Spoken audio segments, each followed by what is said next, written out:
finally threw together a little probability review assignment for you, and now I'm going to go through it with you. Hopefully you've taken it once already. If not, please come back to this video later. Okay, here's question 1. We just have matching vocabulary. So probability found using math is called theoretical probability. Probability found by observing the outcome of an event many times is called experimental probability. So you actually experiment with that probability by tossing a coin or dice or choosing cards a bunch of times and seeing if you eventually get the same result you would with theoretical probability or close. Probability of an event given that another event has already occurred. So that is called conditional probability because the probability depends on something else. The predicted gain or loss for playing a game many times. It's our favorite thing called expected value. It's not on the test, so don't stress too much. All possible outcomes is called sample space. That's a really good thing to know how to find.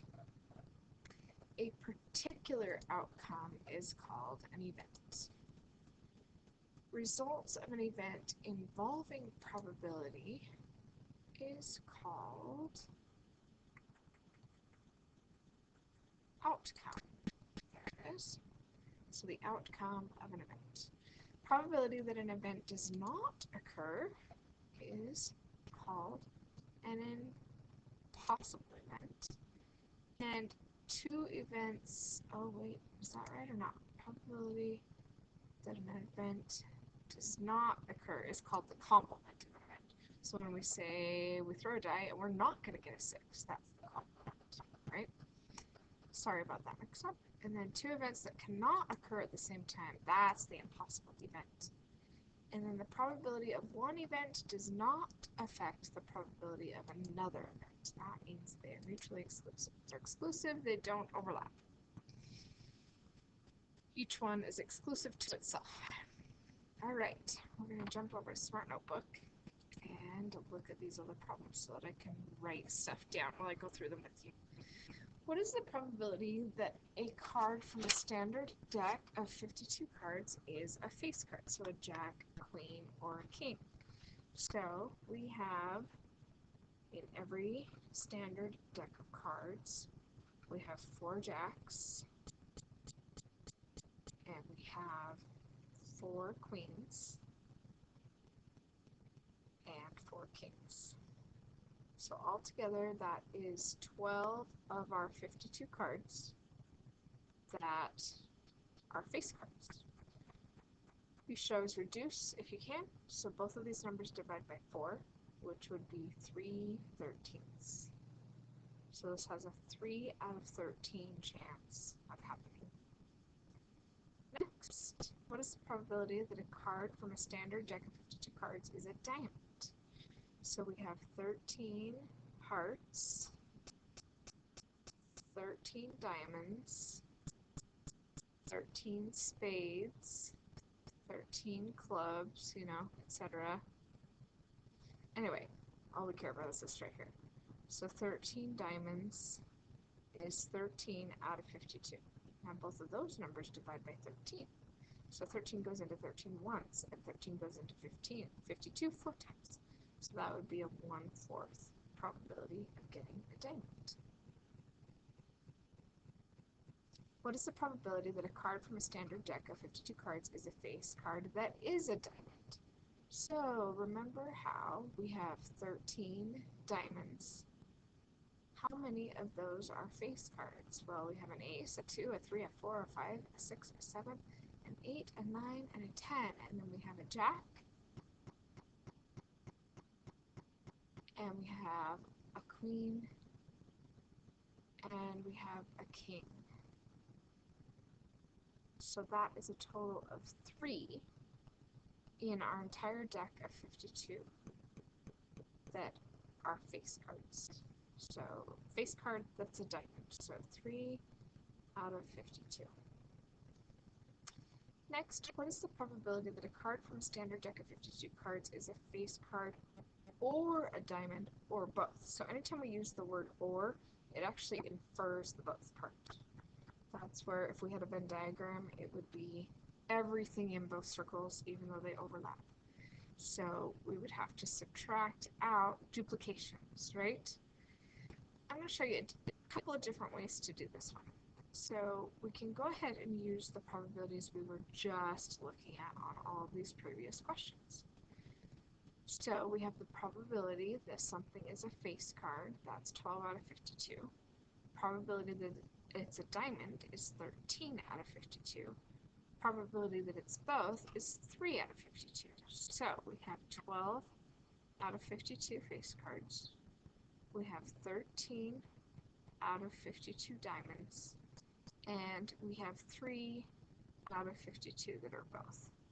That leaves us with 25 minus 3, which is 22 out of 52 that are a face card or a diamond or both, which reduces division by 2 in both 11 over 26. So that's that formula for events that are not mutually exclusive. So in other words, they do overlap. They're not exclusive from each other. We can have a card that's both a face card and a diamond, right? So when we're doing this, we have to subtract out the incidence of both. Now, I mentioned I was going to talk about sample space, so let's do that really fast. So in our diamond cards, we have 1, 2, well, really it's not a 1, it's an ace.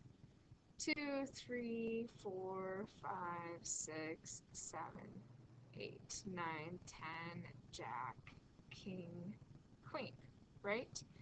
And in our cards we have hearts that are jacks, kings, and queens.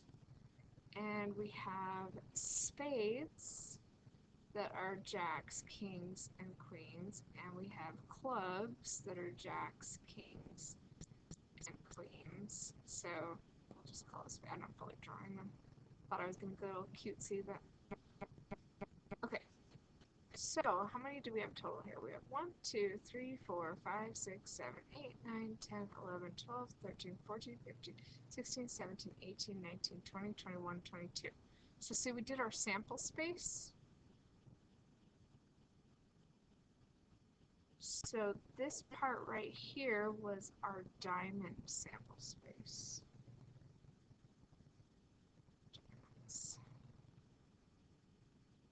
And this part right here, let's pick up a color, that's fine, is our face card sample space.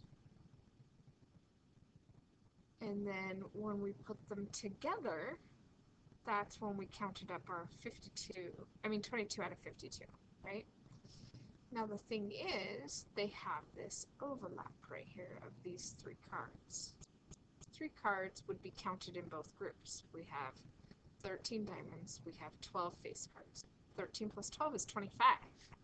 But if you count them out, there's only 22 possibilities because we don't want to count those 3 that can be both twice. That's why we subtract the 3 out. So we have 12 out of 52 are diamonds, 12 out of 52 are face cards, 13 out of 52 are diamonds, but 3 of them are both.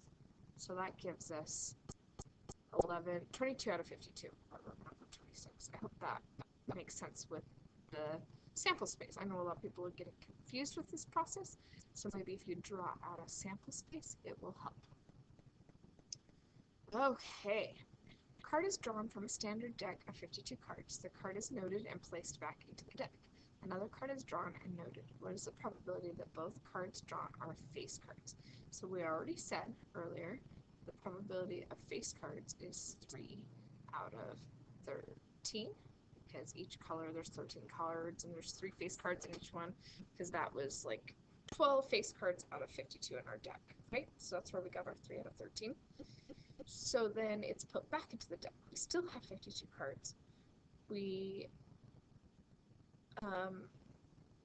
shuffle the cards. I was going to put that in there. The cards are shuffled. We get another card. And we get another face card. So we get another face card. But each one has the same exact probability. 3 out of 13 for this face card, 3 out of 13 for that face card, because the card went back in, everything's shuffled, it's all random. So all we do is multiply those together and we get 9 out of 169. Which if we could reduce that we would, but we can't, so we won't. Okay, the next one is without replacement. So a card is drawn from a standard deck of 52 cards and the card is kept in the player's hand. Another card is then drawn from the same deck. What is the probability that both cards are face cards?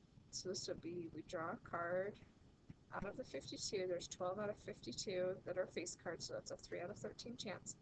That now that we've taken out one and not put it back, and it was a face card, that means there's only 11 face cards left out of 51 cards. We took a card away, and that card, we're saying if it's a face card, we now only have 11 face cards, and we only have 51 cards. That probability changes slightly.